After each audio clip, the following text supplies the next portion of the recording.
Sejam bem-vindos ao 48º episódio do Supremo Cast, não é isso, Francisco Menezes, vulgo Chiquinho?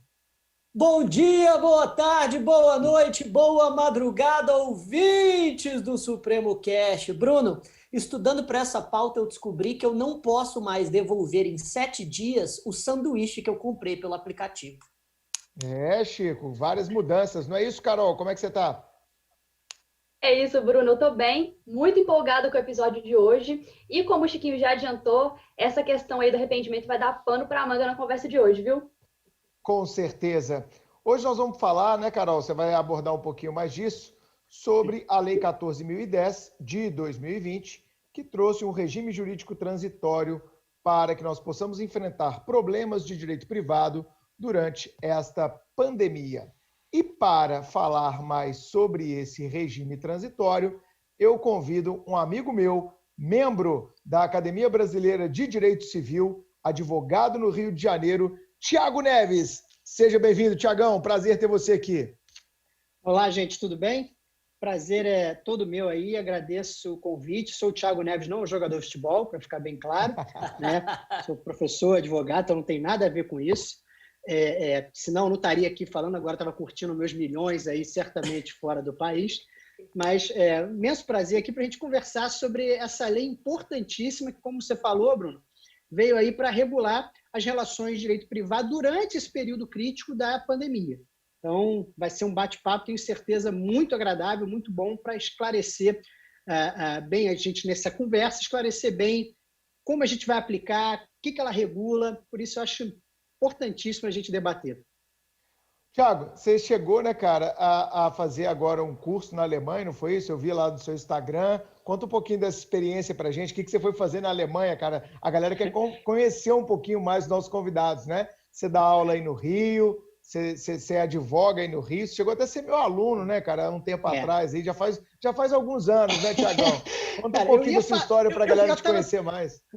Pois é, eu estava pensando se eu ia tocar nesse assunto, né, Bruno? Você foi meu professor na escola da magistratura, quando eu fui aluno da EMEG, hoje sou professor da escola, mas fui aluno há alguns aninhos atrás aí, já tem bastante, já tem 12 anos que eu dou aula na escola, então fui aluno, já tem aí uma estrada. Mas eu queria contar uma coisa, um fato importante. Primeiro, cara, assim, para mim é um prazerzão estar aqui com você, porque eu te admiro, sempre te admirei como professor, como profissional, e como ser humano. Você é um cara fantástico, que eu tenho um carinho imenso. E a prova disso, aqui eu vou trazer a prova disso, é que uma vez eu fui me matricular numa turma intensiva de um curso que você era sócio, aqui no Rio. Laboratório Rio. Exatamente. E o professor de Direito Civil que tinha sido escalado para a turma não era você. E assim, ele deu uma aula, a aula assim foi, coitado, foi uma tragédia. E a turma ficou indignada, não queria mais, queria outro professor. E aí eu liderei com muito orgulho um movimento que eu disse o seguinte, olha, se o Bruno não vier dar aula aqui, todo mundo cancela a matrícula. Você estava em Minas, você veio para dar 2 aulas para a gente, isso já tem muitos anos, não sei se você lembra disso, você veio, você não tinha agenda, não tinha espaço, mas você, né, pelas suas obrigações, teve que ir lá dar essas aulas, porque a gente falou, olha, se o Bruno não der aula de civil, estamos fora, porque você realmente foi para mim, junto com o professor Capanema, de quem eu fui sócio por mais de 10 anos, um dos melhores professores de direito civil que eu tive, que me fizeram trilhar esse caminho. Agora, quanto à experiência da Alemanha, foi uma experiência fantástica. Eu fui lá para pesquisar a minha tese de doutorado lá no Max Planck, no Instituto Max Planck. Então, fui lá para aprofundar os estudos da minha tese de doutorado, uma experiência realmente incrível. É um lugar com toda a estrutura possível, física e intelectual, né? Mais de 500 mil obras lá catalogadas, em pleno, amplo acesso e restrito para os pesquisadores aprovados. Então, assim, quem puder, quem tiver essa oportunidade, para doutorandos e doutores, vale a pena você buscar, porque realmente é uma experiência incomparável, assim, uma bagagem. Ainda terei que voltar lá outras vezes, mas é uma bagagem realmente incrível, é um outro mundo, né? A gente, infelizmente, vê a estrutura das nossas universidades aqui, é lamentável, né? Lá é um instituto financiado fundamentalmente pelo governo alemão, E assim, uma coisa de primeiríssimo mundo. Você não bota a mão numa maçaneta da porta para abrir. Você chega na frente da porta, ela abre. Então, você tem uma ideia, né? Isso tudo custeado, mantido pelo governo alemão. Então, realmente é uma experiência que vale muito a pena, é impactante mesmo. Eu quero até... Bom, vamos por ordem, né? Falar a verdade, muito honestamente, eu não lembro desse fato, mas fico muito feliz. Eu lembro de você na escola da magistratura, como aluno, um aluno super aplicado, e obrigado aí pelo carinho. Não lembro desse fato lá do Pretório Rio, não lembro, te confesso. E, cara, você falou de uma pessoa muito importante na sua vida, que é o professor Silvio Capanema, que fez história na magistratura do Rio de Janeiro, na advocacia carioca e também nas salas de aula. Eu tive uma honra enorme de dividir uma vez uma turma com o Capanema para a prova dissertativa da magistratura do Rio de Janeiro. Já se vão aí pelo menos uns 15 anos, 14 anos dessa experiência. E o pessoal lá da EMERGE me colocou em contato com ele. E eu lembro, cara, que eu liguei para ele, ele foi de uma gentileza. Eu era um moleque, né, cara? Eu tinha 26, 27 anos de idade e fui escalado aí para dar aula na segunda fase da magistratura. E eu liguei para ele, eu lembro com muito carinho o quanto ele foi, assim, um lorde, cara, comigo, né? Eu era um moleque, um pirralho perto dele. Ele falou, então é você quem vai dividir a turma comigo? Nossa, eu tenho muito... Quero te conhecer. Ele era muito assim, né, cara? E às vezes que eu tive com ele nos congressos da Academia Brasileira de Direito Civil, primeiro que é um orador, Chico, eu não sei se você já teve a oportunidade, Carol, de ver o Capanema falar. Não. É daqueles oradores à moda antiga que expõem na fala toda a sua cultura, sua bagagem acadêmica, né? E toda a sua vastidão de visão de mundo. Então, é daqueles oradores que você fica perplexo de ver ele falar. A última vez que eu ouvi falar foi lá em Fortaleza, quando a gente esteve junto lá, né? Sim. Naquele encontro. Congresso. No Congresso Intercontinental de Direito Civil lá em Fortaleza. Uma pena ele ter nos deixado vítima da Covid. E eu tenho certeza, o seu depoimento no dia do falecimento dele no seu Instagram, eu lhe parabenizei. Eu sei o quanto ele era uma pessoa importante para você e eu quero deixar registrado que esse 48º episódio do Supremo Cast é dedicado à memória do professor Silvio Capanema. Tiago. Obrigado, Bruno. Assim, o doutor Silvio, ele foi quase um pai para mim, né? Eu trabalhei com ele por 13 anos, 3 anos no tribunal e depois 10 anos no escritório. E, assim como você, eu comecei a dar aula com 25 anos na EMERGE, o conheci na EMERGE e com 23 anos, quando eu conheci, e ele também me carregou pela mão. Então, assim, o que eu sou profissionalmente, eu devo a ele. Claro, tem o esforço pessoal, tudo isso conta, mas ele foi uma pessoa fundamental, uma fonte de inspiração, de apoio, de estímulo. E também, como ser humano, muito do que eu sou é um pouco dele também, porque nós tivemos um convívio pessoal, como eu disse, quase pai e filho. A gente tinha um carinho, um convívio intenso e lamentei muito, foi muito triste.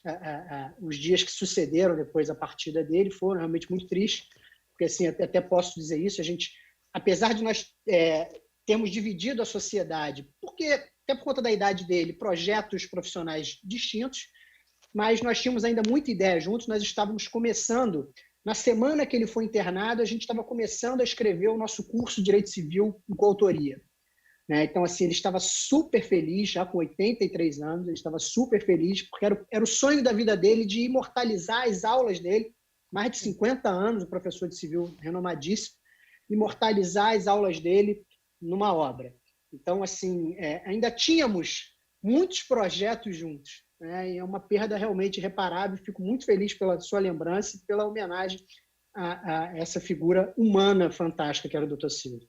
Cabe a você agora imortalizar essas aulas no seu manual de Direito Civil, o qual já estou esperando, Tiagão.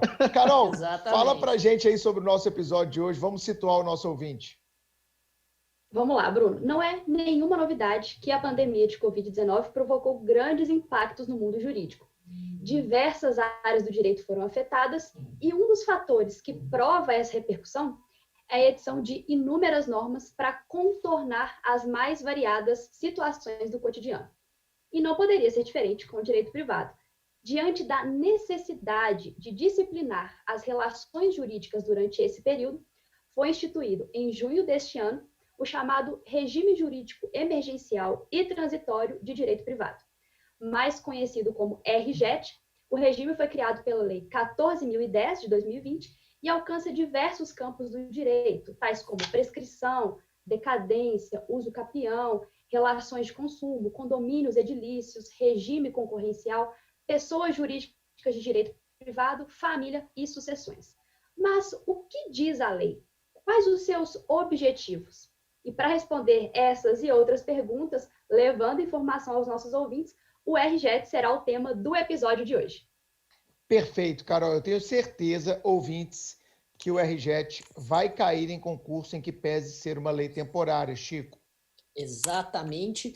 E para situar o ouvinte, esse pode ser considerado o nosso segundo vídeo da série Direito Privado e Pandemia. O primeiro foi com o professor Marcos Herá, episódio 28. Sugiro que você ouça, se você não tiver ouvido ainda, logo em seguida desse, para perceber como que muitas bolas que a gente levanta naquele episódio, a lei cortou, algumas com precisão, algumas talvez não. Eu tenho certeza que o Thiago vai poder especificar quais bolas foram fora e quais foram dentro dessa nova lei. Doutor Thiago Neves, que tem nome de jogador, que é um ídolo da torcida do Atlético, porque ele rebaixou o Cruzeiro. Thiago Neves. E aqui você está diante de três atleticanos. Eu, como vascaíno, agradeço o Fluminense ter trazido ele de volta. É isso. Thiagão, vamos lá, meu amigo. O que você pode situar o nosso ouvinte aqui do cast sobre essa lei? Essa lei veio lá de uma medida provisória, né, que teve algumas discussões, depois virou a lei. E o que você pode trazer para a gente aí dessas polêmicas e dessas discussões, só para dar uma situada geral no que consiste essa lei temporária, que determina um marco inicial, né, para a pandemia, para fins de direito privado, e também tem um termo final, né, que a gente não sabe se vai ser dilatado, se vai ser mantido. É uma das discussões latentes aí no RJET. O que você pode contar para a gente, cara, para dar uma introduzida no tema para a galera? Bom, Bruno, olha só, a primeira coisa que a gente tem que ter em mente é que o RJET ele é fruto de um projeto de lei 1179 de 2020, que começou a tramitar por iniciativa do senador Antônio Anastasia, de Minas, então, no Senado, que tinha como propósito aí seguir aquilo que diversos outros países, e pioneiramente a Alemanha, que foi o primeiro país a editar normas transitórias para a Covid. Então, o objetivo é que nós tivéssemos também, de modo bem objetivo, um código transitório para essas discussões que adviriam da crise da pandemia. Então, lá em março, começou essa discussão, grandes juristas se reuniram para discutir o que deveria entrar, o que deveria ser regulado. E é óbvio que a lei ela não é exauriente, não trata de todos os temas, são inúmeros problemas que a gente pode ter em razão da pandemia, mas a lei, o que ela tinha como propósito, ou ela tem como propósito? Estabilizar as relações jurídicas nesse momento de crise, nesse momento em que os conflitos vão explodir. Então, o objetivo da lei, embora em alguns dispositivos você possa ter entendimentos conflitantes, divergência, concordância ou não, o importante é que a lei viesse para estabilizar as relações. Olha, nessa situação, a lei diz isso. Então, assim, embora você não concorde, pelo menos você já tem uma pacificação. Você minimiza aquela questão de você ficar anos discutindo, debatendo aquilo no judiciário, que só desgasta. Então, o objetivo da lei era você trazer segurança jurídica e estabilidade para as relações durante esse período. Mas, infelizmente, a gente vai ver isso durante o nosso bate-papo, inúmeros dispositivos, digo até que praticamente metade da lei foi vetada. E aí a gente vai discutir essas questões dos vetos, se foram adequados, se não foram, quais são as consequências dos vetos e exatamente o que a gente pode extrair do que ficou da lei. Mas a importância da lei é inequívoca. É você estabilizar as relações jurídicas durante este momento que é de absoluta controvérsia e discussão. Excelente, Thiago. Excelente introdução. Carol deu uma estudada na lei também, né, Carol? Já está super por dentro aí ao fazer a pauta. E eu sei que você levantou alguns dados interessantes, né, Carol? Alguns pontos para a gente discutir com o nosso convidado. Vai lá. Thiago, a lei, lá no artigo 1º, no parágrafo único, ela estabelece, como o Bruno falou, uma data inicial, que é de 20 de março de 2020, como sendo a data em que se iniciam, digamos assim, os eventos derivados da pandemia. E aí essa data é a mesma do decreto número 6, né, que reconheceu o estado de calamidade pública. Mas a dúvida que fica é a seguinte: o RJET, essa lei 14.010, se aplica às situações anteriores a esse período aí de 20 do 3, ou essas situações deverão ser regulamentadas pelas normas de direito civil já existentes? Como é que fica aí essa questão? Carol, a sua pergunta foi ótima, porque esse parágrafo único do artigo 1º virou uma aberração. Esse parágrafo único do artigo 1º, ele não tem mais aplicação pelos dispositivos que permaneceram depois dos vetos. Por que eu vou te dizer isso? Porque, na verdade, quando você observa os outros dispositivos da lei, você vai ver que eles sempre se referem à entrada em vigor da lei, da eficácia daquele dispositivo. E a entrada em vigor da lei foi em 12 de junho de 2020. Então, esse momento que o parágrafo único estabelece aqui no artigo 1º, que ele fala, para fins desta lei, considera-se, estou aqui lendo a lei, considera-se 20 de março de 2020, data da publicação do Decreto Legislativo número 6, como termo inicial dos eventos derivados da pandemia do coronavírus. O Decreto Legislativo número 6 é o que decretou o estado de calamidade no Brasil em decorrência da pandemia. E aqui o legislador está dizendo que esse é o termo inicial dos eventos derivados da pandemia. Só que este termo inicial, na verdade, ele tinha uma aplicação para o artigo 6º da lei, que fala da aplicação dos efeitos retroativos sobre as obrigações. E aí ele fala lá no artigo 6º que foi vetado. As consequências decorrentes da pandemia do coronavírus, então, faz referência à pandemia, que aí teria como marco 20 de março, nas execuções de contratos, incluídas as previstas no 393 do Código Civil, que é o caso fortuito e a força maior, não terão efeitos jurídicos retroativos. Então, esse parágrafo único do artigo 1º, na verdade, ele tinha uma aplicação, uma associação com esse artigo 6º. Por quê? Porque os demais fazem referência expressa à entrada em vigor, que só se deu em 12 de junho. Então, na verdade, esse parágrafo único do artigo 1º é praticamente letra morta. É verdade que tem alguns doutrinadores sustentando uma eficácia retroativa do RJET em alguns pontos, sustentando, por exemplo, que o prazo de prescrição e decadência já estariam suspensos retroativamente, só que isso contraria o próprio texto da lei que fala em entrada em vigor da lei. Então, na verdade, esse parágrafo único aí do artigo 1º, ele fica muito sem aplicação prática. E o próprio legislador, quando ele quis estabelecer um prazo anterior, ele previu expressamente, que é o caso do artigo 16, que fala da suspensão do prazo para abertura de sucessão. Que aí ele estabelece uma outra data. Ele fala em 1º de fevereiro. Então, você tem o parágrafo único do artigo 1º que fala dia 20 de março, fazendo referência ao Decreto Legislativo 6. Você tem todos os dispositivos da lei que não foram vetados, falando em entrada em vigor, que se deu em 12 de junho, dia dos namorados, dia marcante. Né? E você tem um dispositivo que tece uma data anterior, que na verdade nem é 20 de março, nem é 12 de junho, é 1º de fevereiro. Então, você vê que a coisa ficou meio confusa.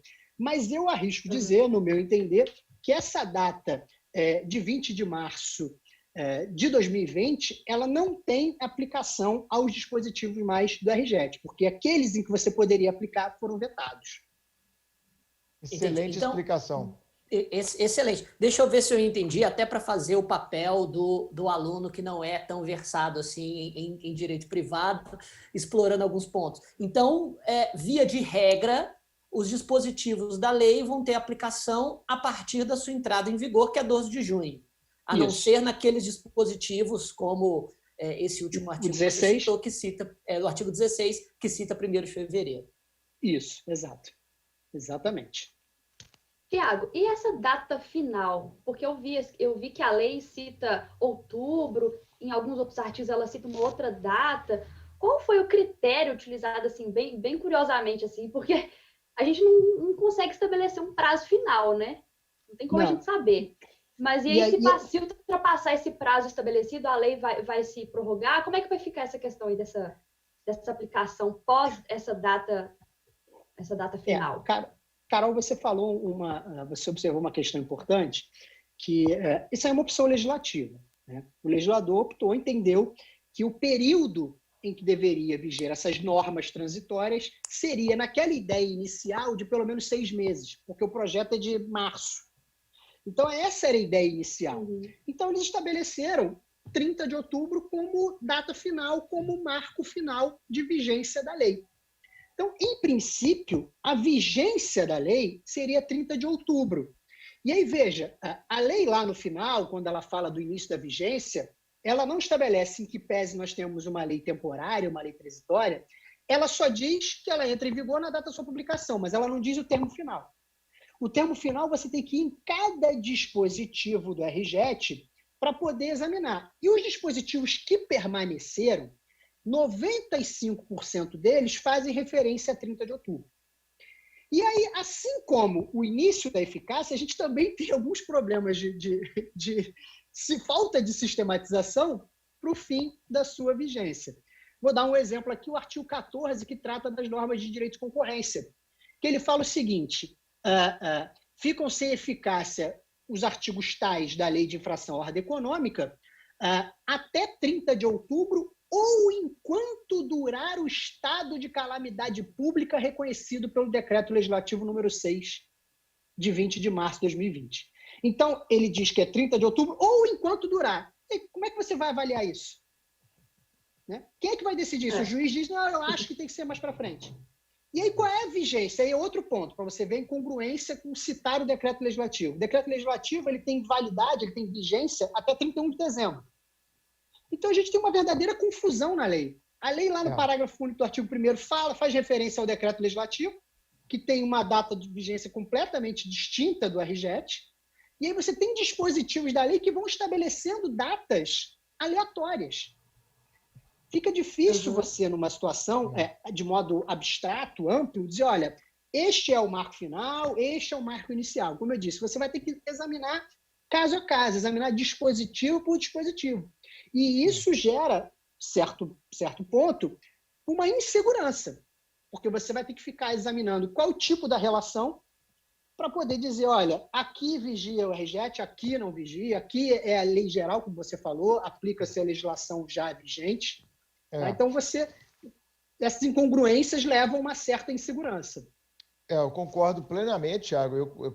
Quando foi publicada lá em junho a lei, até na época do projeto de lei, né, do Anastasia, a gente já estava discutindo em alguns grupos aí que eu participo, tanto da Academia Brasileira de Direito Civil, quanto do IBERC também, que é o Instituto Brasileiro de Responsabilidade Civil lá do Nelson. A gente já estava tendo essas discussões e eu via exatamente essa necessidade de trazer maior segurança jurídica, mas no primeiro aspecto da lei, que é o direito intertemporal, porque o que nós estamos discutindo aqui é direito intertemporal, né, Chico? Sim. Você fala isso sempre lá no penal. A gente tem aqui um exemplo ótimo de uma lei temporária, que a LINDB previu lá, né, no artigo 2º. Né? Enfim, nós temos uma lei temporária, mas a gente não sabe qual é a temporariedade dessa lei. Ou seja, melhor teria sido, eu acho que até andou bem o artigo 14 que você citou, ele deveria ter condicionado a vigência da lei ao decreto, porque ali nós estaríamos trazendo maior segurança jurídica, que é a seguinte, enquanto o Poder Executivo entender que há uma situação de pandemia, uma situação de calamidade, e isso está decretado no Brasil, a lei especial para esse momento da nação será o RJET. Era muito melhor do que ter tentado fechar numa data aqui ou acolá, um termo inicial e um termo final. Concorda, Tiago? Acho que se a gente atrelasse, como o artigo 14 fez, ao decreto, estava de bom tamanho, porque é o decreto que vai modular lá na frente. Eu não sei se vai ser em dezembro, eu não sei se vai ser em fevereiro, eu não sei se vai ser em outubro. A gente não sabe, a gente está à espera da vacina. O que eu tenho certeza é que vai ser depois da vacina. Assim, pelo que os imunologistas falam, né, Chico? Para não dar opinião aqui de tudólogo. Mas acho que a suposta normalidade vai vir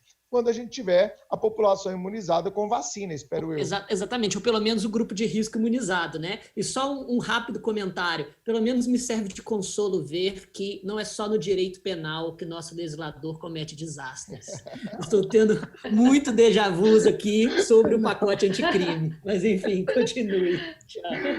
Mas, Brunão, esse ponto que você falou, eu acho bem interessante, porque aqui já fazendo um jabá, eu escrevi um livro junto com o professor desembargador Guilherme Calmon sobre esse regime emergencial e transitório. Não se limita só à lei, a gente enfrenta toda a lei, mas também outros aspectos mais abrangentes dos regimes das relações durante a pandemia. Vamos falar desse livro aí.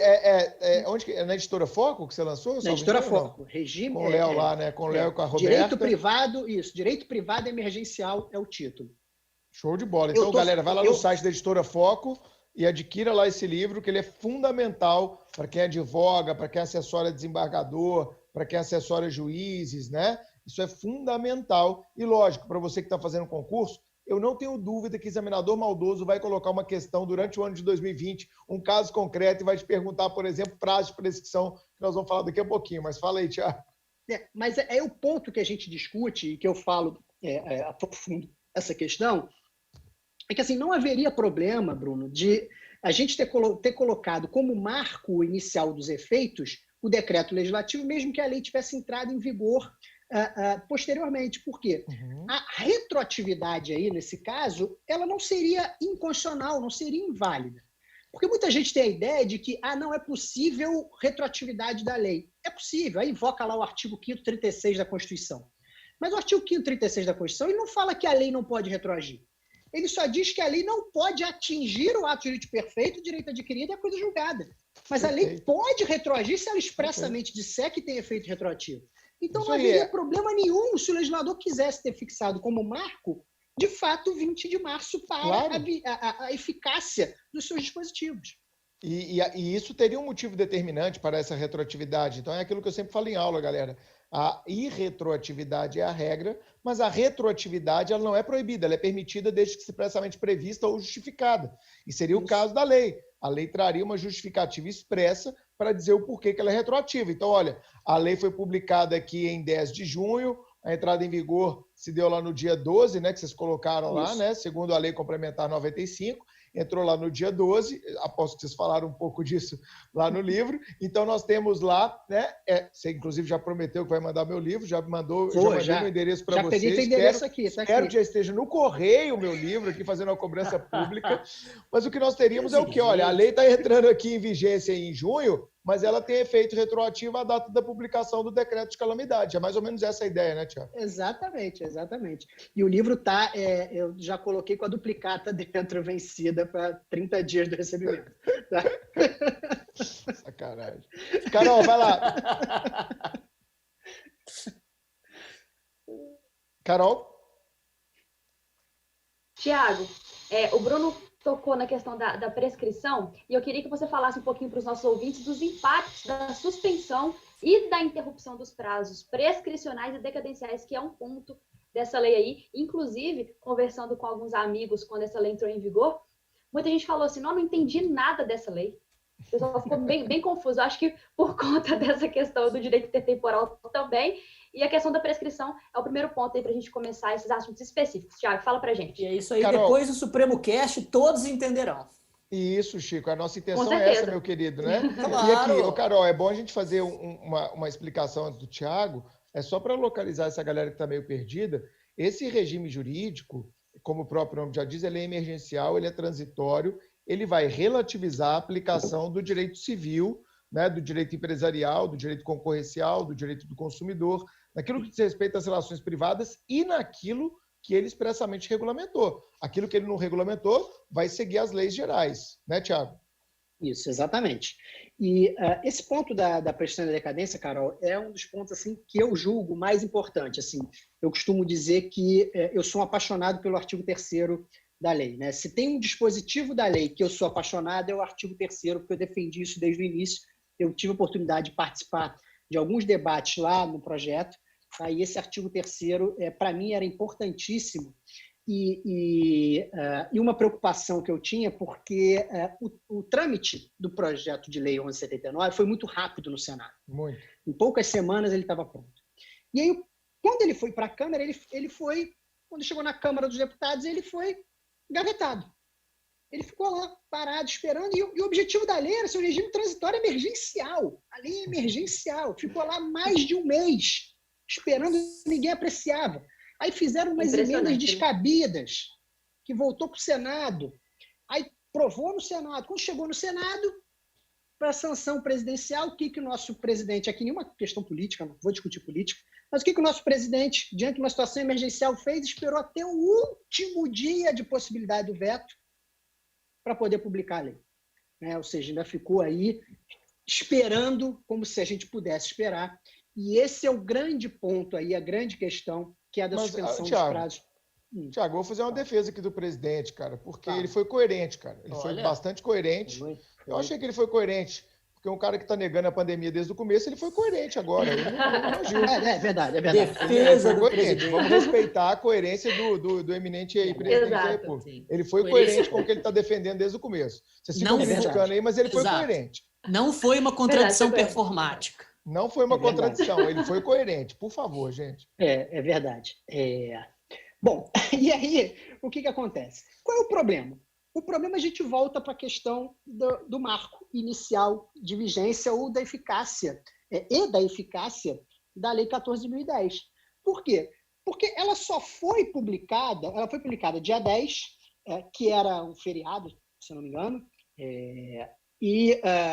não me lembro agora qual foi o evento que ela não, na verdade, ela não entrava em vigor imediatamente só no dia 12, o dia 10 foi Corpus Christi, eu acho. Corpus Christi, que foi dia 11, foi numa quinta-feira, e Dia dos Namorados era no dia 12, salvo engano. Isso, foi exatamente isso. Então, ela só entrou em vigor dia 12. Então, para todos aqueles eventos anteriores, todos os fatos ocorridos, de 20 de março, que é o que diz o parágrafo único do artigo 1º, a 12 de junho, prazo de prescrição e decadência correndo. E prazo de prescrição e decadência correndo no momento mais crítico da pandemia. No momento que tinham vários estados em lockdown, e assim, em que os direitos não podiam ser exercidos. O objetivo da suspensão e do impedimento do prazo prescricional e decadencial é exatamente essa impossibilidade concreta de exercício de pretensões, no caso de prescrição, e de direitos potestativos, no caso de decadência. Só que, durante todo esse período, você tem um vácuo. E aí alguns professores até tentam sustentar, com o que eu não concordo, que, olha, então você aplica retroativamente até desde 20 de março. Só que olha o que diz o artigo 3º. Os prazos prescricionais consideram-se impedidos ou suspensos, conforme o caso, a partir da entrada em vigor desta lei. A lei é expressa. Não dá para você dizer, diante do termo expresso da lei, dizer, olha, não aplica retroativamente. Não dá, para mim não dá. E aí, porque você vai criar uma situação de insegurança. Porque se o texto da lei não vale, para esse caso aqui, vai valer para os outros por quê? Então, você vai criar uma situação de segurança, de estabilidade. Então, o que você vai ter é inúmeras pessoas lesadas.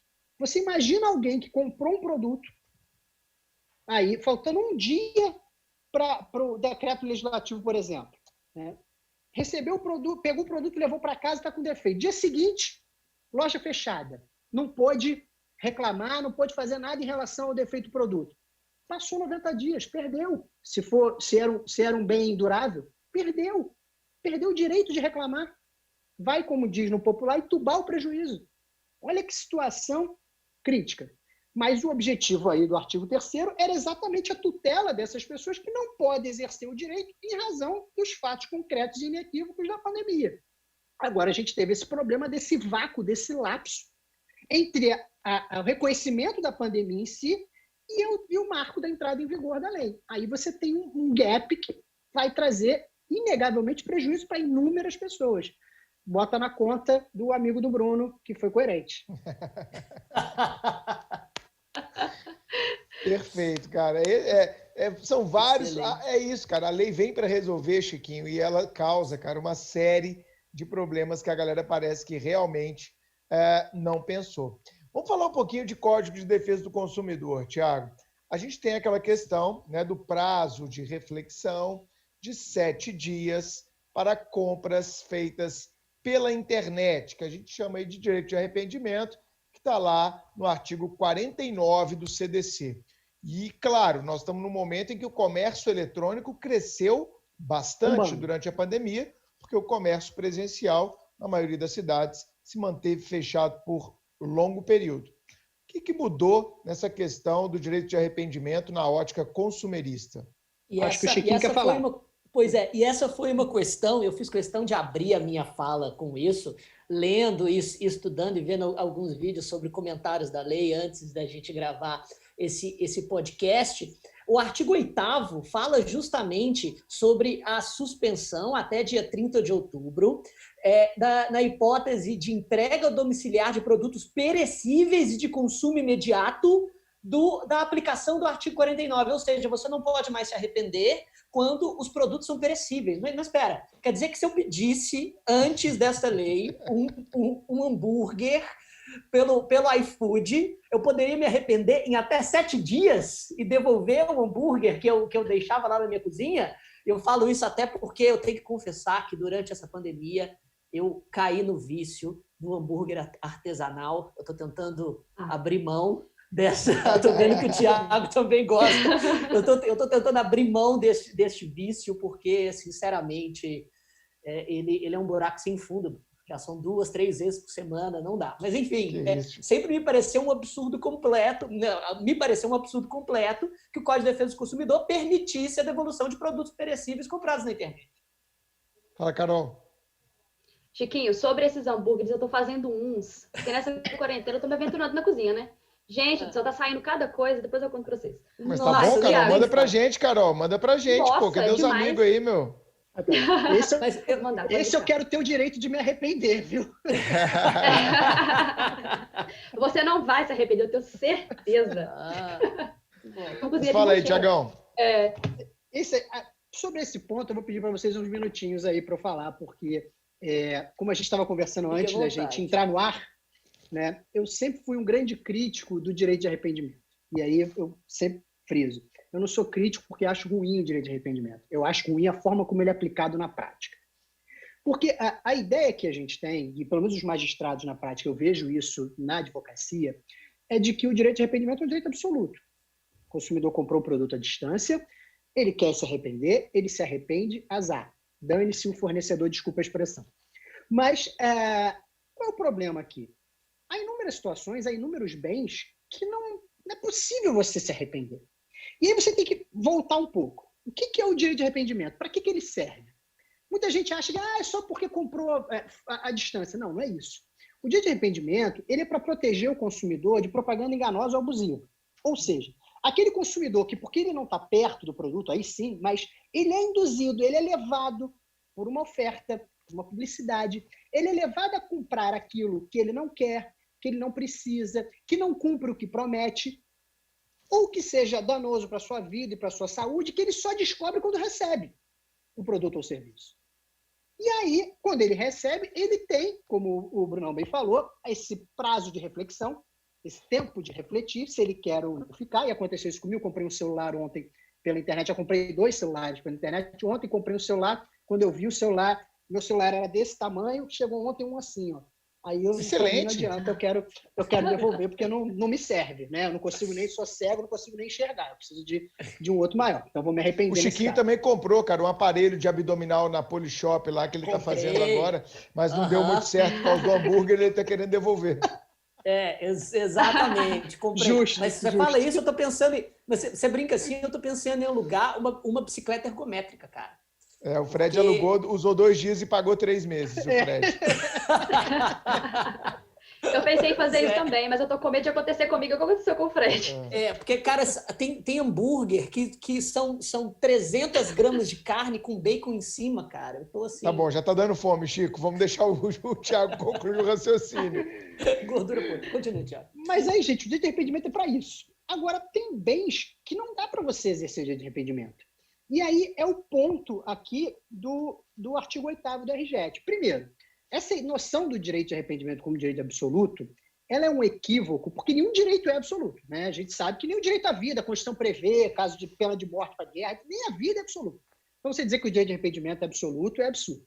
E a gente tem, por exemplo, no direito comparado, e para isso que serve essa idas lá à Alemanha, Bruno, a gente descobre que, por exemplo, fora aqui das nossas fronteiras, há raciocínio já diferente para o direito de arrependimento. A gente tem na Europa a Diretiva 83, 2011, que é uma diretiva que vai tratar quase que exclusivamente de direito de arrependimento.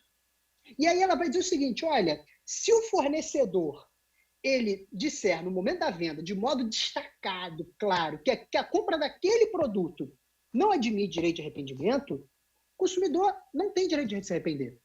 É óbvio que se houver um excesso por parte do fornecedor, um abuso, você pode controlar esse abuso, é inequívoco. Mas eu estou dizendo isso porque o direito de arrependimento não pode ser visto como um direito absoluto. E neste caso aqui do artigo 8º, isso é inequívoco. Você está falando de bens perecíveis, bens que o consumidor consome imediatamente. Estamos dando um exemplo aqui do hambúrguer. Você imagina, e esse é o ponto crítico, você compra um hambúrguer. Uma coisa, você recebe o hambúrguer na hora, viu, quer devolver, é uma coisa que você talvez até poderia refletir. Agora imagine o seguinte, você comeu o hambúrguer. 5 dias depois você se arrepende. Como é que você vai devolver? Eu não vou nem dizer como você devolve nesse caso. Né? Mas que imagina, bom, eu ia responder. Como é que você vai se arrepender disso? Eu costumo brincar, falo também, o camarada comprou o remédio lá, comprou o Viagra, usou, tem lá a caixinha com não sei quantos, usou não ficou muito legal, não, vou me arrepender. Devolve a caixa lá, completa. Que situação? O que o fornecedor, a farmácia vai fazer com aquilo? Agora, isso é outro ponto também que você tem que esclarecer. A hipótese aqui não se confunde, e tem muita gente que me pergunta isso, e é por isso que a gente precisa conhecer os institutos de modo técnico. A hipótese aqui é diferente se você recebe uma pizza na sua casa e a pizza está estragada. A hipótese aí não é de direito de arrependimento, a hipótese é de vício do produto, que não está suprimido, isso aí não está suspenso, é o artigo 18 do CDC. Perfeito. Recebeu o produto na sua casa, a comida está estragada, não é arrependimento, é devolver dinheiro de volta com o artigo 18 do CDC. Então, assim, não há prejuízo para essa hipótese, que muita gente questiona. Pô, mas se chegar estragado? Aí não é direito de arrependimento. Direito de arrependimento é, você recebeu, como o Bruno falou mais uma vez, refletiu, não quero mais. Aí, o exemplo da comida, refletiu lá no banheiro, e aí, agora vou devolver. Como é que fica? Não tem como, é impossível o exercício de direito de arrependimento. E esse dispositivo, eu acredito que ele vai ser fundamental para uma aplicação posterior desse raciocínio, até por analogia. Mesmo com o fim da vigência da lei, eu penso que você vai poder continuar aplicando esse raciocínio posteriormente, porque é pela natureza do bem que você afasta esse direito de arrependimento. Perfeito, cara. Tiago, perfeito. E existe uma discussão, né, já na doutrina, principalmente, sobre a interpretação desse artigo. Então, após essa lei aí da pandemia, como muitos gostam de falar, pode ser que essa questão seja de fato resolvida, né, futuramente, né? Talvez isso seja um bom passo para resolver essa questão. Mas esse artigo também fala sobre arrependimento de compra de medicamentos. O que você vê assim, especificamente sobre isso? Porque a gente está em plena pandemia, você acha que suspender o direito de arrependimento quanto à compra de medicamentos pode surtir algum efeito negativo nesse momento que a gente está vivendo agora? A relação ao medicamento tem um aspecto, né, que é você fazer o uso do medicamento, utilizar o medicamento que for, abrir, violar a lacra, etc., devolver, porque o direito de arrependimento, ele, como regra, ele deve viabilizar ao fornecedor também, posteriormente, renegociar aquele bem, aquele produto com outra pessoa que queira adquiri-lo. Na verdade, a compra do medicamento, ele inviabiliza absolutamente isso. Agora, a gente passa aí por um problema social, Carol, nessa questão do medicamento. Por quê? Porque medicamento ele tem que ser comprado com receita. Né? Então, você vai ter a sua receita na mão, pede o medicamento, recebe. Como é que você vai se arrepender? Aquilo foi o médico que mandou você tomar, meu querido. Como é que você vai se arrepender? Não, eu me arrependi da receita do médico. Então, assim, tem uma situação que é a situação econômica, da devolução em si desse produto já utilizado, violado, por questões de segurança, esse medicamento não pode mais ser utilizado, né? Já foi exposto a ambiente, etc., pode contaminar, então esse medicamento é lixo, acabou, né? E aí o fornecedor ele vai ter que assumir o prejuízo disso, né? E segundo, que é a própria questão do arrependimento de um medicamento que, em tese, você só poderia comprar com orientação e determinação médica. Então, assim, como é que você vai se arrepender de uma coisa que o próprio médico te mandou tomar? Então, no caso, se te fez mal, aí é outro problema que não é direito de arrependimento, propriamente dito, volto a dizer, você pode questionar outros aspectos envolvendo isso. Mas o arrependimento em si, ele se aplicaria também de modo pleno a medicamento. Para mim, é bem previsto o dispositivo aí do artigo 8º. Tiago, uma coisa que me chamou muita atenção e foi objeto das discussões antes da lei, talvez o maior objeto de discussão, foi exatamente aqueles pontos que o presidente da República vetou do artigo 6º e 7º, que tangenciavam exatamente a questão do direito contratual. Porque a grande discussão no direito civil, Chico, para te dar uma situada e também nos ouvintes, é se a pandemia é um evento extraordinário e imprevisível que autorizaria, diante da excessividade de algumas prestações, a revisão ou a resolução de contratos. E, o que parece, né, Tiago, o presidente preferiu vetar isso aí, e ao vetar o artigo 6º e 7º, ele jogou tudo para o CDC, no que for relação de consumo, né, teoria da base do negócio jurídico, ou lá para o Código Civil, teoria da onerosidade excessiva, teoria da imprevisão, as teorias que lá gravitam. O que você tem a contar para a gente sobre o direito contratual e esse veto presidencial? Bruno, essa é uma questão extremamente sensível, assim, porque aí eu passo a examinar as razões do veto. Né? Uhum. E aí eu não sei se eu vou rir ou se eu vou chorar, é triste. Era o que eu ia perguntar. As razões do veto, pelo menos, são justificadas, porque eu ouvi falar que nenhum dos vetos foi por inconstitucionalidade, né? Todos foram por conveniência jurídica. Na verdade, o que a gente tem a possibilidade de veto pela Constituição, ou é inconstitucionalidade ou interesse público. Sim. E o RJET é uma lei se é que a gente pode falar isso, de altíssimo, relevantíssimo interesse público. Então, todos os dispositivos ali, como eu falei, ainda que você discorde deles, e aqui a gente não tem que discutir teoria jurídica, tem que fazer uma escolha. O legislador tinha que fazer uma escolha. Ele fez uma escolha. Se você acha ruim, a questão não é inconstitucional, nem é de interesse público. É uma opção, um entendimento seu jurídico. Isso não fundamenta veto, a meu sentir. Mas tudo bem. Vou ler aqui a razão do veto, que as razões foram uma só para o 6º e 7º. O 6º trata da questão do caso da irretroatividade do caso fortuito da força maior, ou seja, você não poderia invocar como caso fortuito ou força maior a pandemia para inadimplementos anteriores à pandemia, isso é evidente, mas óbvio. O veto ele pode... Eu não paguei em dezembro porque eu antevi que ocorreria a pandemia, eu segurei meu caixa. Por isso eu não paguei, eu já estava fazendo aqui, né, o meu caixa para poder enfrentar, claro. E, Bruno, tem um problema aí, porque assim, a lei, o dispositivo é óbvio, então não precisaria ser vetado pela sua obviedade. Mas o veto pode levar a crer o seguinte, olha, se o dispositivo foi vetado, é porque pode aplicar, então, retroativamente? Exatamente. É uma interpretação contra o senso. Você pode ter o esperto, a gente vê isso no judiciário, né? Você pode ter o esperto que vai invocar isso. Olha que problema. Bom, então, as razões são tanto para o artigo 6º quanto para o artigo 7º, que trata da teoria da imprevisão, que eu vou tratar disso, vou querer tratar disso mais especificamente, separadamente. Tá. Mas olha o que diz a razão do veto. A propositura legislativa contraria o interesse público, uma vez que o ordenamento jurídico brasileiro já dispõe de mecanismos apropriados para a modulação das obrigações contratuais em situações excepcionais, tais como os institutos da força maior do caso fortuito e as teorias da previsão e da onerosidade excessiva. Ok.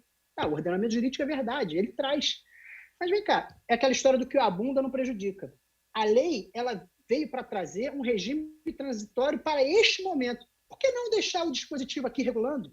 Deixando clara a possibilidade, evitando discussão se aplica, se não aplica a teoria da previsão naquele caso, se deixa de aplicar, se aplica, se é caso fortuito, se não é. Por que não deixou? Deveria deixar. O que eu quero dizer é o seguinte, é que a razão do veto não tem nada a ver, não há interesse público aqui. Interesse público é que você tivesse o dispositivo regulando a questão. E, infelizmente, ele foi suprimido. E aí, o artigo 6º a gente falou rapidamente, ou seja, a pandemia, o estado de calamidade instaurado é um caso fortuito, uma força maior, seja diretamente, seja indiretamente. Porque há efeitos indiretos aí, como assim? Por conta da pandemia, nós tivemos atos legislativos, atos executivos de governos locais decretando fechamentos de espaços, lockdown, etc. E aí é fato do príncipe. E aí você vai transmudar aí a invocação, por exemplo, do caso fortuito da força maior pela pandemia em si, você vai jogar no fato do príncipe. Porque, na verdade, por conta da pandemia, gerou-se um ato e a causa direta e imediata do desequilíbrio foi, na verdade, o ato do Poder Executivo ou do Legislativo, que fechou. Sim. Então, você tem lá uma loja que fechou, acabou com o negócio do cara. Foi a pandemia em si? A pandemia levou a edição do ato que mandou fechar. Então, na verdade, é o ato do príncipe. Então, assim, nós temos algumas coisas aqui que o artigo 6º era bom ter ficado, porque esse é outro ponto. O veto ao artigo 6º pode dar a ideia de que, olha, então a pandemia não é caso fortuito ou força maior. Porque foi vetado. Então, você pode gerar algumas incongruências.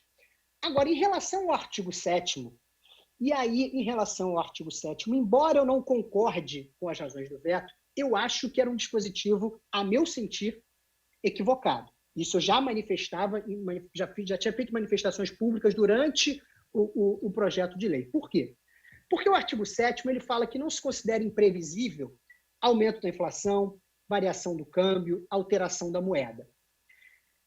Então, esses 3 eventos, segundo o artigo 7º, não são considerados fatos imprevisíveis. E aí, a defesa que se faz é que nós temos uma jurisprudência consolidada dizendo que, no Brasil, aumento da inflação, variação do dólar e mudança de moeda não é fato imprevisível. Concordo, é verdade.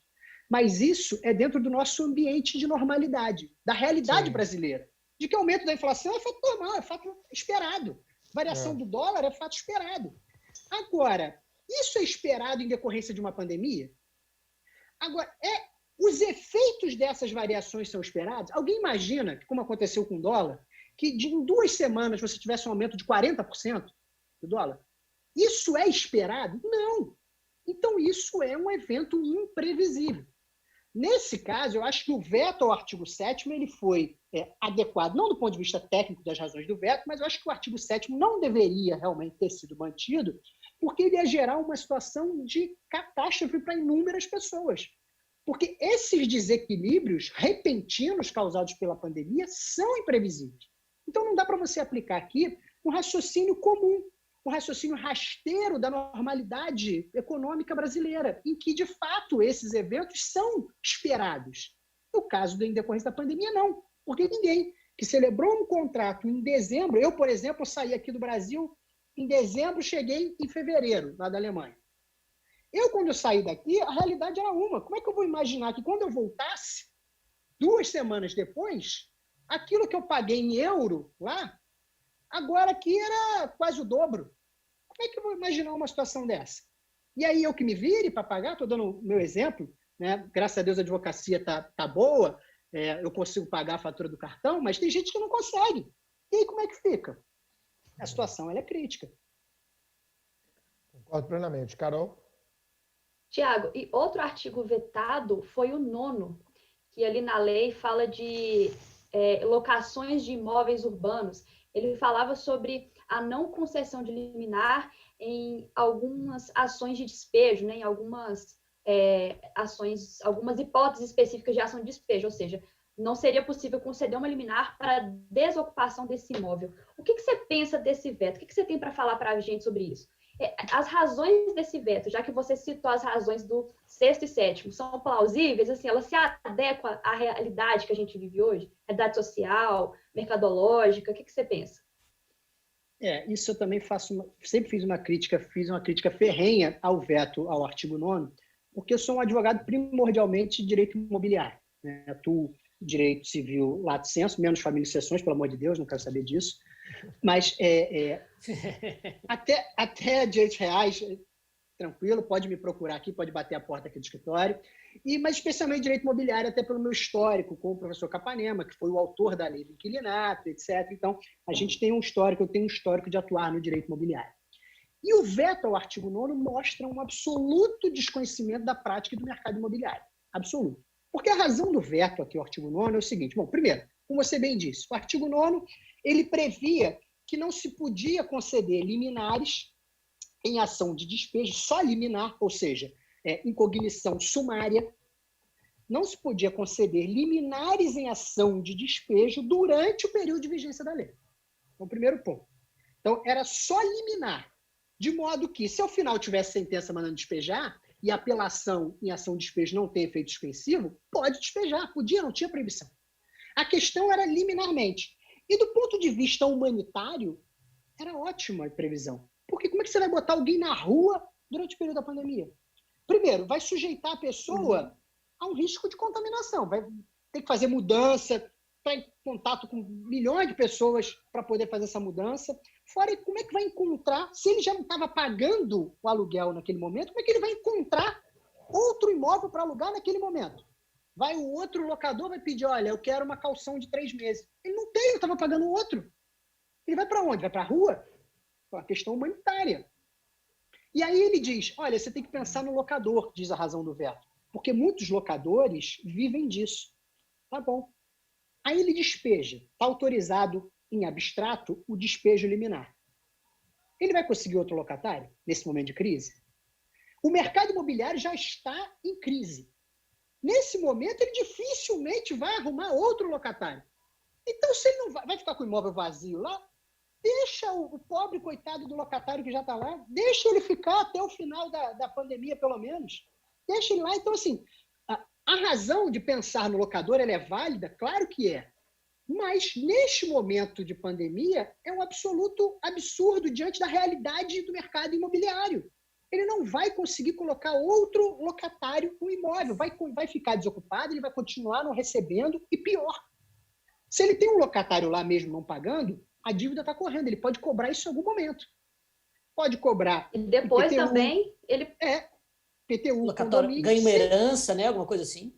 Se ele despeja, ele vai ter que arcar com IPTU, condomínio, não vai poder botar na conta de ninguém, não. Ainda vai ter prejuízo. Então, onde é que está o interesse público do locador aí? Né? Mas o amigo do Bruno, ele entende que você tem que proteger o locador. Assim, eu tenho inúmeros clientes locadores, mas eu conversei com inúmeros clientes locadores. Eu falei, amigo, não vai para esse caminho agora. Não tenta eliminar. Até porque, agora, uma observação importante, o veto ao artigo 9º não impõe que o juiz conceda liminar. O juiz ele vai avaliar se estão presentes requisitos para a concessão de uma liminar. Então, mesmo com o veto, e isso que está acontecendo na prática, o juiz pode dizer, não dou liminar. Então, assim, eficácia prática... E fundamento tem de sobra, né, cara? E fundamento tem de sobra. Assim, pode ser a inevitabilidade do evento, pode ser a questão da onerosidade excessiva, pode ser função social da posse, né?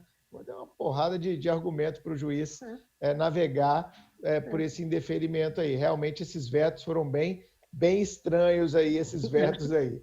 Né? Carol, você parece que tem mais uma questão aí que você levantou o dedo?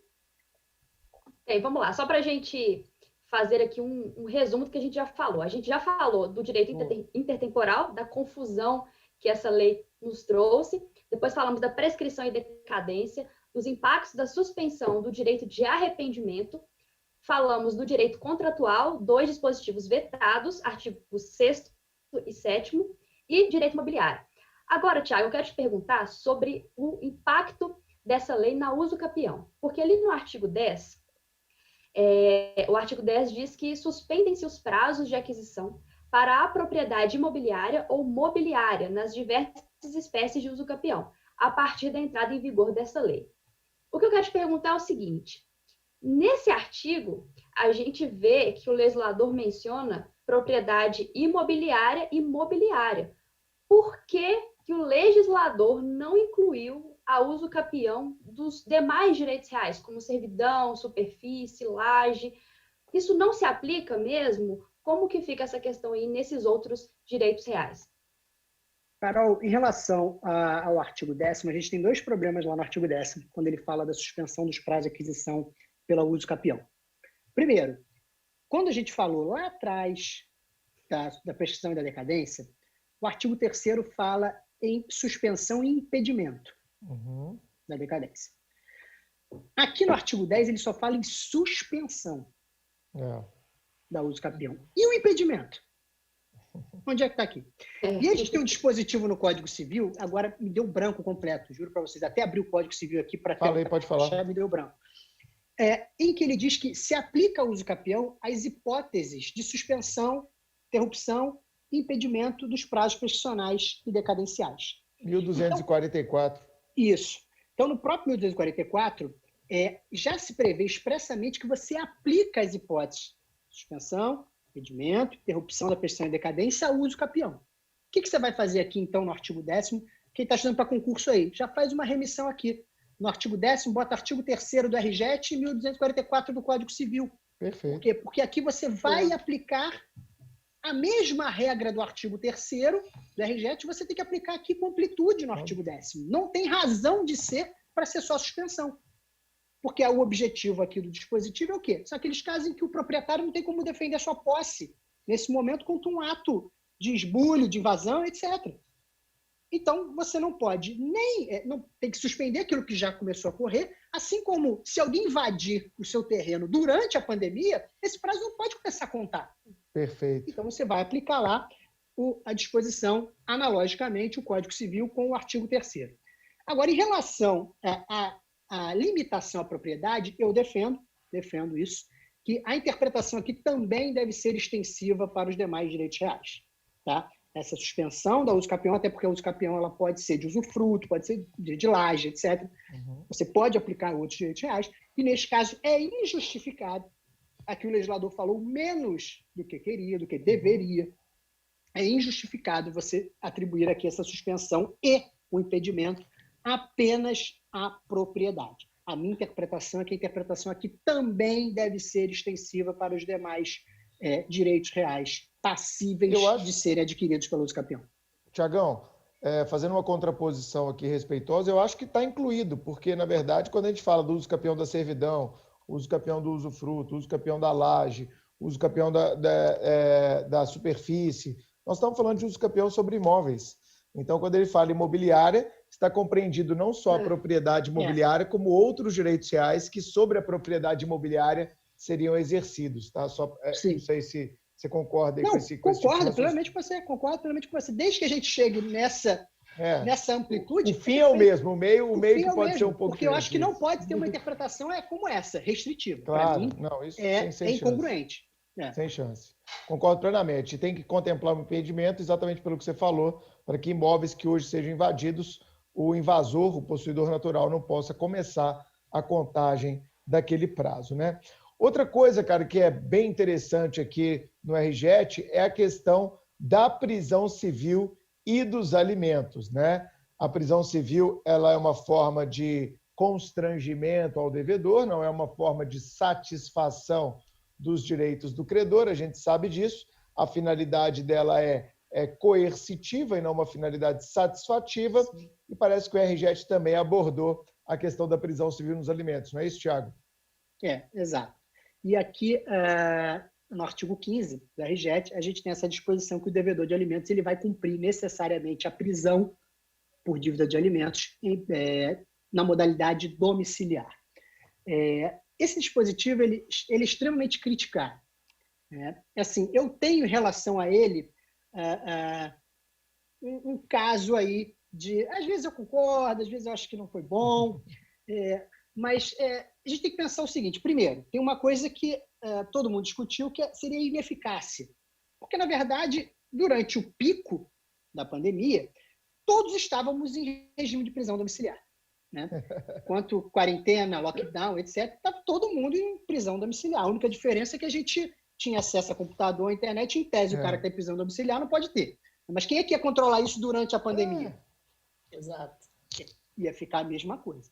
Então, assim, quem controla fora da pandemia, cara? Para com isso. Quem controla fora da pandemia? Para, dentro, fora. Quem vai controlar o que o cara está fazendo em prisão domiciliar? Prisão domiciliar é um caô que criaram aí, porque o Brasil não tem condição de meter mais gente dentro da cadeia. Aí criaram esse tal de prisão domiciliar aí. Mais uma vez, um déjà vu com o direito penal. Percebo que o direito civil tem mazelas também, Bruno. Claro. Não fica falando e tal. Tem mazelas. Elas só não são tão podres quanto a do penal, mas existem. Concordo que não são tão podres, concordo. Mas até eu achava que em mazelas nós éramos campeões. Talvez o palio seja duro. É verdade, é problemático. Então, assim, quando eu pensava nisso, alguém vinha e falava comigo isso, e eu conversava muito com o Guilherme Calmon, que escreveu o livro comigo. Grande Guilherme, grande amigo. E ele é assim, ele é um professor de direito civil lato sensu, mas ele gosta muito de família de sucessões. A gente conversava muito sobre isso e ficava nessa situação de isso é uma ineficácia, mas tem um contraponto, que eu digo que às vezes eu falo, não, tudo bem. Que é o seguinte, o devedor de alimentos, ele não é, em tese, o fato é grave você não pagar os alimentos, óbvio, mas, em tese, ele não está cometendo um crime. Então, você colocar esse camarada dentro da prisão, junto com todo mundo, você está colocando ele numa situação de risco exagerado. Que você pode, pela gravidade da doença, até, como eu costumo dizer, matar a galinha dos ovos de ouro. Porque se você bota esse cara na prisão, ele pega Covid e morre, tudo bem que qualquer prisão, Covid ou não Covid, o risco de morrer existe, mas com a pandemia é muito maior, né? Ele morre, acabou para quem recebe os alimentos. Né? Aquela esperança dele poder receber, atrasados e futuros, acabou, morreu.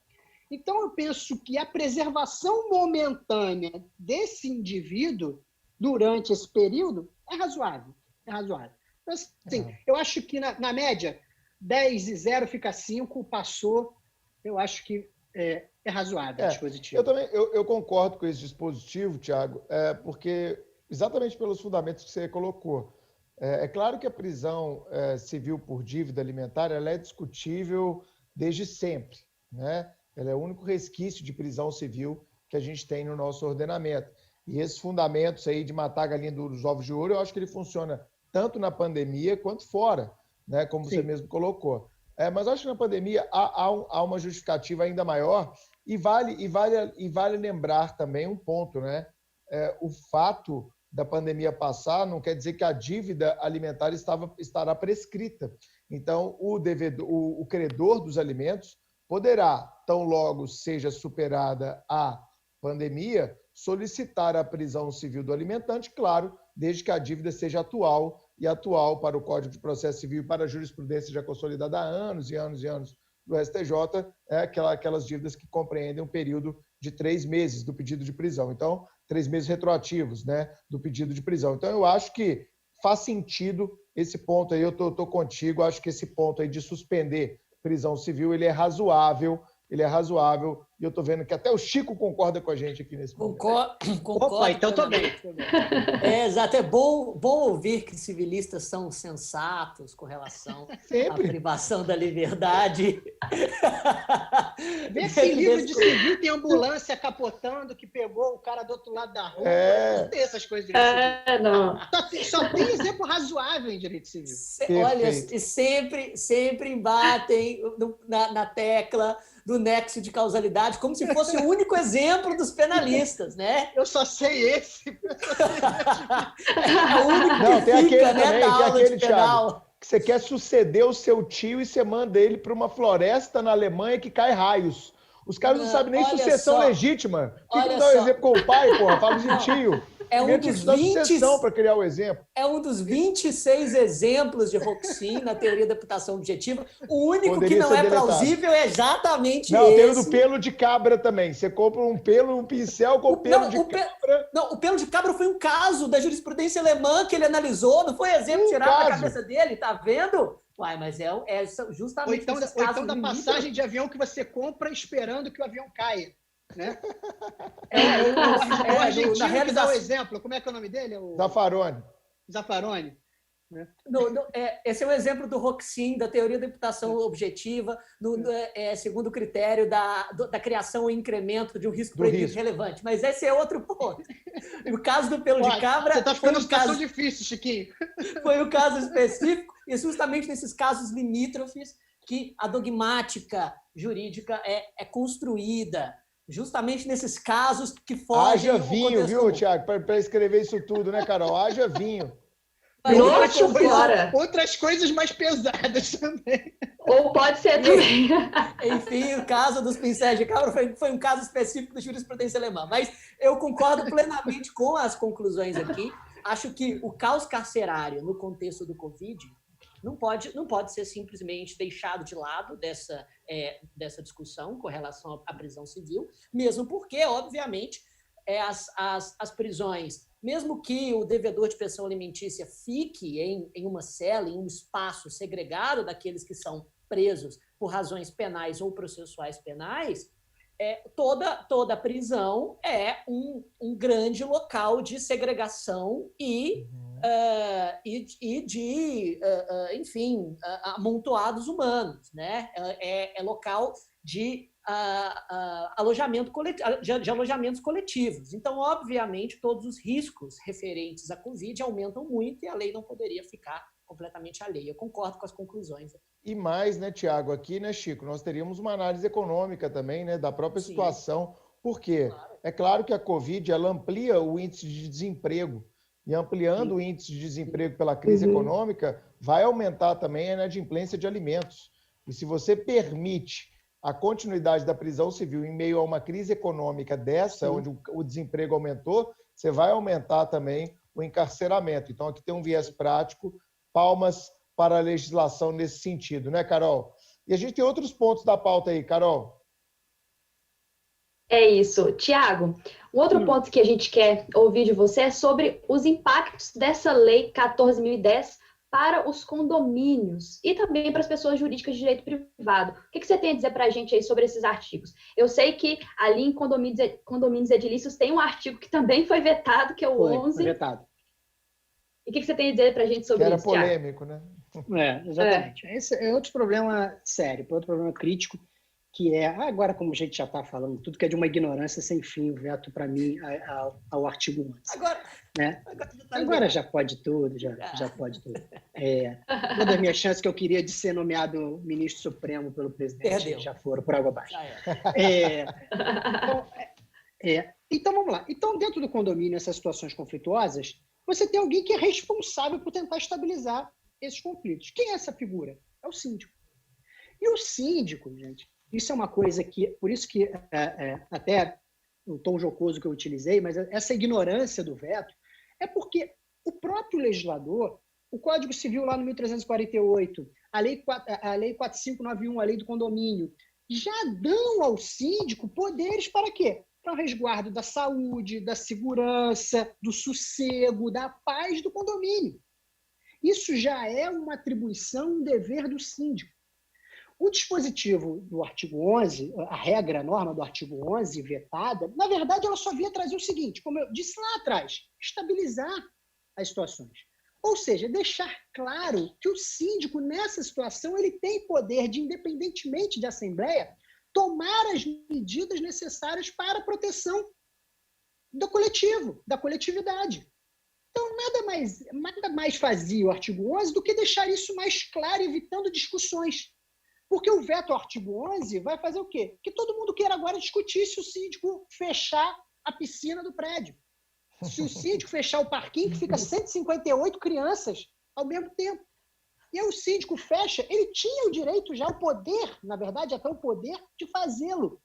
Mas isso poderia gerar controvérsia. Tem sempre aquele condômino, né? 1 não, 2, 3, 20, que vão querer questionar, brigar, botar no livro, convoca reunião, nesse momento que não dá para fazer reunião, vai entrar com a ação. Então, o artigo 11 dizia, olha, ele pode fazer. Acabou, estabilizou a relação. Agora, o artigo 11, obviamente, não dava um salvo-conduto para o síndico fazer o que quiser. Obviamente que no excesso, no abuso, nós temos mecanismos de controle na lei. Se o síndico abusasse no seu poder, isso de qualquer forma, seja com o artigo 11 existente ou não, se o síndico abusar, você vai lá e faz o controle social. Você tem lá a regra geral do abuso de direito no 187, por exemplo. Abusou do direito é um ilícito. Ele está exercendo um ilícito no exercício da sua atividade de representatividade do condomínio, de gestor da coletividade. Você está sujeito a esse controle. Então, o artigo 11 não significava que o síndico tinha poderes ilimitados. Que ele virou o Bolsonaro e pode fazer o que quiser. Né? Não é isso que o artigo 11 estava conferindo. Né? Então, assim, essa questão, e aí diz aqui a razão do veto, a propositura legislativa, ao conceder poderes excepcionais para o síndico, suspender o uso de áreas comuns e particulares, retira a autonomia e necessidade da deliberação por assembleia. Só que o próprio presidente editou medida provisória, por exemplo, para regular assembleias virtuais. Só que assembleia virtual nem todo mundo pode fazer. Eu, no meu condomínio, na Barra da Tijuca, no Rio de Janeiro, todo mundo tem um computador com internet para fazer. Agora você pensa no subúrbio. Todo mundo tem computador e internet para fazer uma assembleia?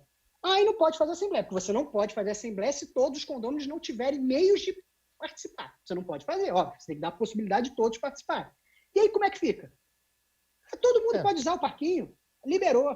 No sítio é um retrato elitista, né, cara? É um retrato elitista, de pessoas que não pensam de que o grosso da população não tem acesso a bens básicos, como a internet de qualidade, para poder fazer isso aí. É uma visão uma visão meio pessoal de mundo, de que todo mundo, né, mora num condomínio na frente da praia, na Barra da Tijuca, e que teria lá a sua internet para poder fazer uma assembleia virtual. Olha, Bruno, por você contar onde eu moro, né, você vai ter que cuidar da minha segurança agora. Cara, eu tava falando pro presidente, cara, isso é vizinho dele, então, é isso, né? Pior que sou, quase. Pior que sou, quase. Eu moro no condomínio quase do lado. Quase do lado? Tá Ai, vendo? meus Tá bombando. amigo. Ô, Thiago, mas tem mais disposições a respeito do condomínio, além do artigo 11?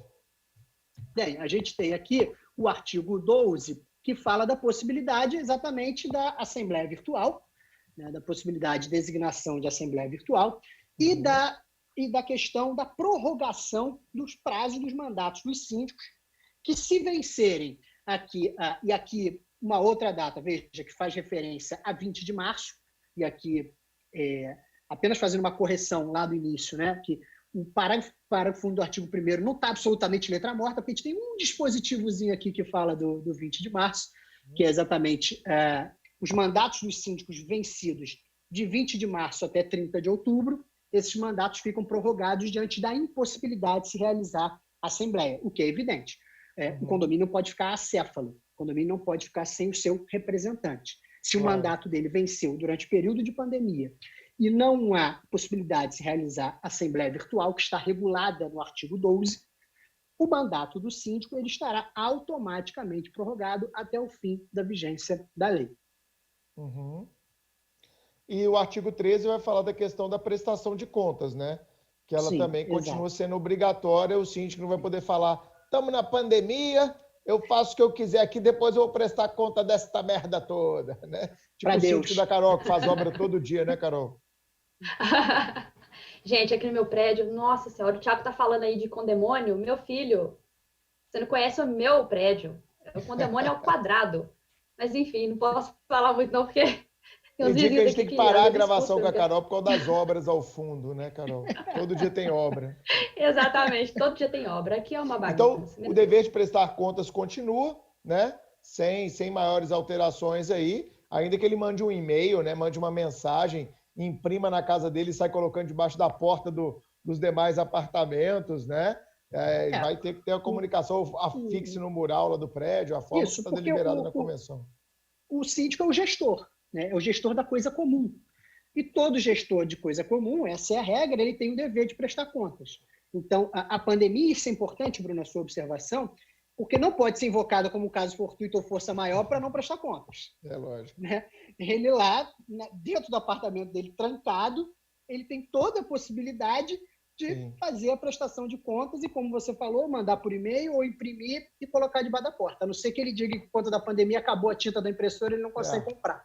Né? Mas isso, ainda assim, não vai eximi-lo da responsabilidade dessa prestação de contas que, eventualmente, ele não faça. Perfeito.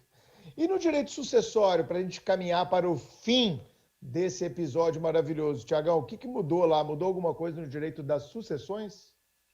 O direito das sucessões, Bruno, só temos uma disposição, que é do artigo 16, que vai tratar da suspensão do prazo para abertura de inventário. A gente sabe que, pelo novo CPC, o prazo para abertura de inventário é de 60 dias. Então, você tem aí, de modo redondo, 2 meses a contar da morte, né, da abertura da sucessão com a morte.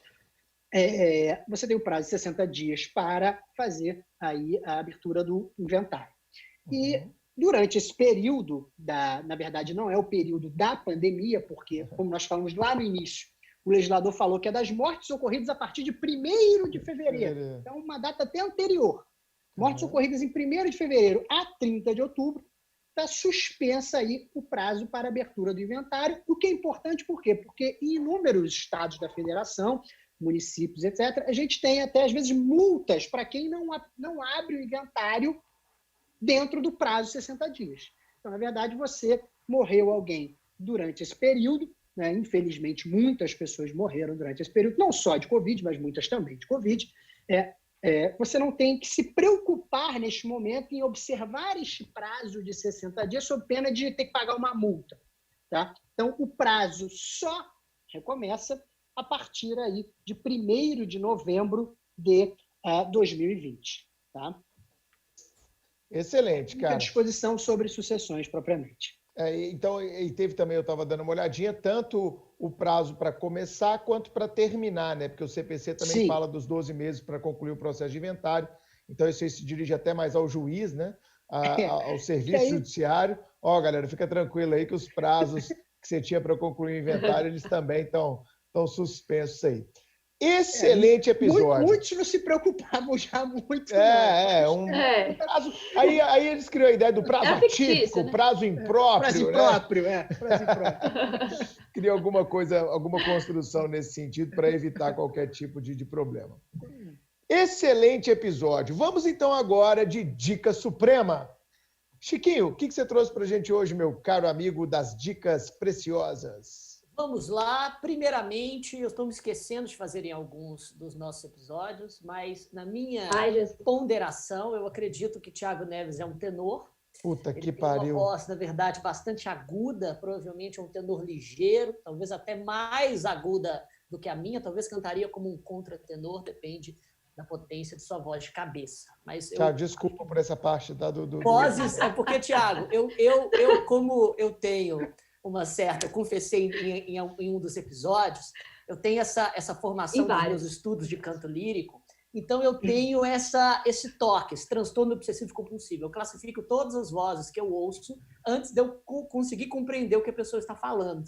Senão eu simplesmente não consigo entrar na conversa. Então é isso. Mas, Chiquinho, você sabe que eu já tive aulas que eu terminei que aluno vinha me perguntar: vem cá, o senhor tem banda de rock, sei lá? O senhor tem voz assim, para roqueiro, para dar aqueles gritos? Eu falei: olha, se eu fizer isso, eu acho que eu acabo com janela, com vidro. Tá vendo, Bruno? Tá vendo, Bruno?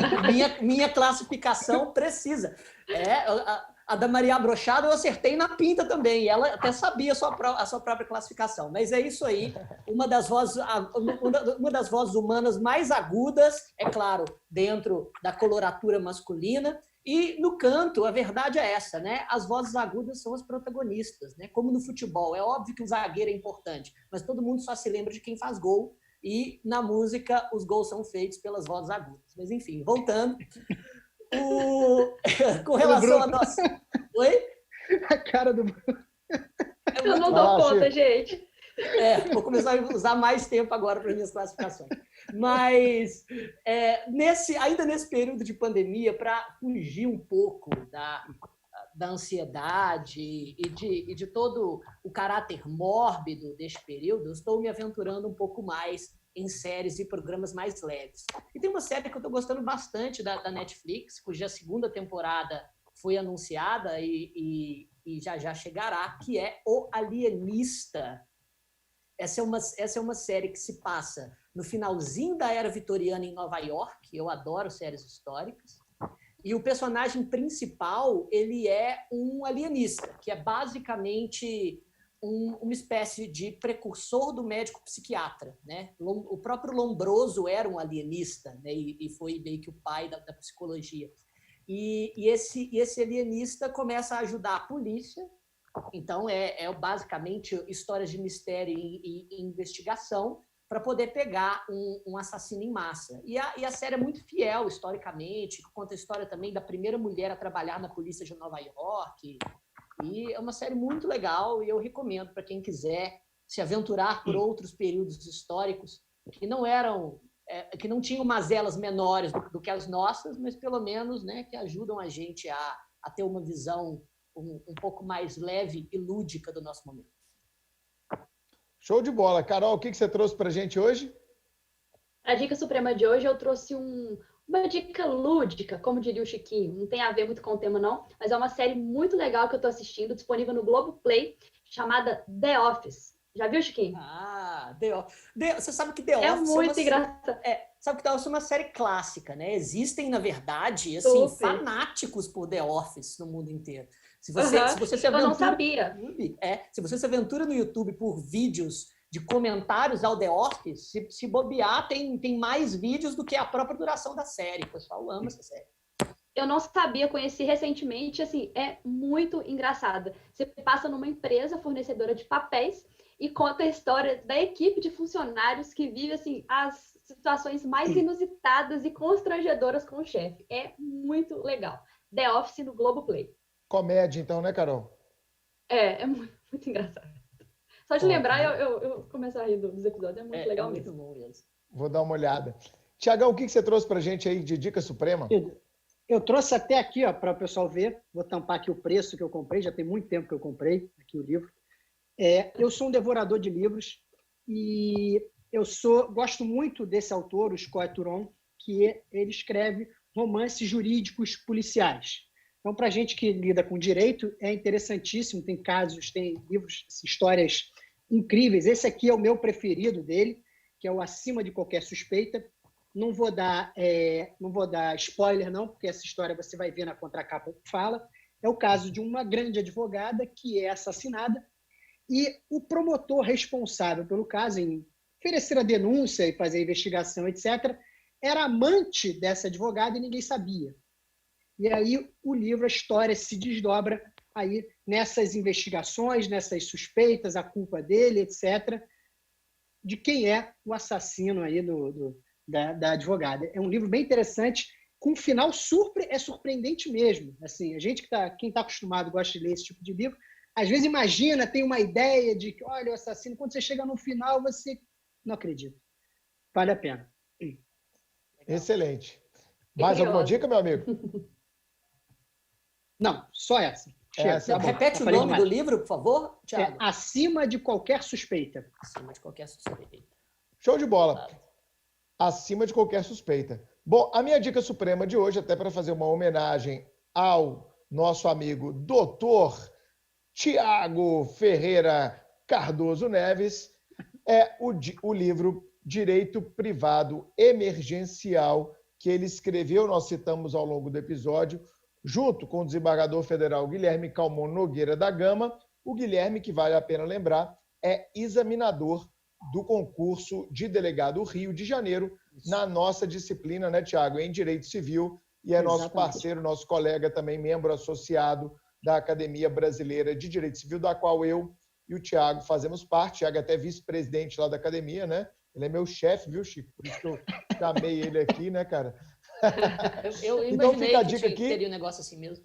Claro, mas você viu a proeza e a qualidade do convidado, né, meu Não, amigo? Se fosse remunerado, eu te dava aumento. Então, pessoal, eu fico aí o convite para vocês de ler essa obra, onde eles abordam os principais pontos da Lei 14.010 de 2020, que traz o regime jurídico emergencial transitório, o RJET, que nós abordamos nesse episódio do Supremo Cast para vocês. Tiago, meu grande amigo, eu espero que você tenha gostado da experiência, espero que seja a primeira de várias. Valeu demais pela sua participação e que você continue, eu que te acompanho desde lá do começo, com essa trajetória brilhante. Foi uma honra para a gente ter você aqui, meu amigo. Para mim foi uma honra e uma alegria, foi divertidíssimo. Passou a hora aqui, Rapidão. pelo menos eu não percebi. Foi realmente ótimo. E estou aí à disposição de vocês para quando vocês quiserem eu estar junto de vocês de novo. Show de bola. Eu quero fazer um episódio, Chico, sobre esses nossos amigos que tiveram experiências de estudo no exterior, aqui no Supremo Cast. Eu acho que vai ser um episódio muito enriquecedor e o Tiago já está convidado de antemão para trazer a experiência dele na Alemanha. Concordo plenamente. Chico, você gostou desse episódio? Aprendeu um pouco mais sobre direito privado? Achei sensacional. Na verdade, eu estou gostando bastante dos nossos episódios de direito privado e direito civil. Primeiro porque eu percebo que as mazelas não só também existem, como toda essa discordância com o legislador brasileiro talvez seja em igual patamar, principalmente com os nossos legisladores de hoje. E foi um episódio extremamente enriquecedor e naturalmente complementar ao nosso episódio 28. Relembro aos nossos ouvintes. Agradeço ao Tiago pelos ensinamentos e pela experiência. É isso, Chico. As mazelas são do sistema e não de um ramo específico do direito. Exatamente. Carol? Adorei o episódio de hoje, extremamente esclarecedor. Thiago, muito obrigada pela participação. E agora sim, os meus amigos vão entender tudo sobre a Lei 14.010. E todos os nossos ouvintes também, tenho certeza. É isso. Gente, até o próximo episódio, que será o 49º. A gente espera vocês. Se você gostou desse episódio, marque o Thiago. Thiago, você não falou seu Instagram, cara? @, Thiago, com TH, Thiago FC Neves. Não é Futebol Clube, não, é Ferreira Cardoso. Tá? É Thiago FC com Neves. TH FC Neves. Sigam o Thiago Isso. e marquem ele aí nas redes sociais. Se você gostou desse episódio, compartilhe com seus colegas de escritório, o pessoal da sua sala, da faculdade, do mestrado, do doutorado, daquele grupo de estudos para concurso que você tem. Vamos compartilhar coisa boa, vamos compartilhar conhecimento, vamos passar o nosso tempo de maneira cada vez mais produtiva e útil. Tchau, gente. Obrigado. Até a próxima. Valeu! Eu. Tchauzinho.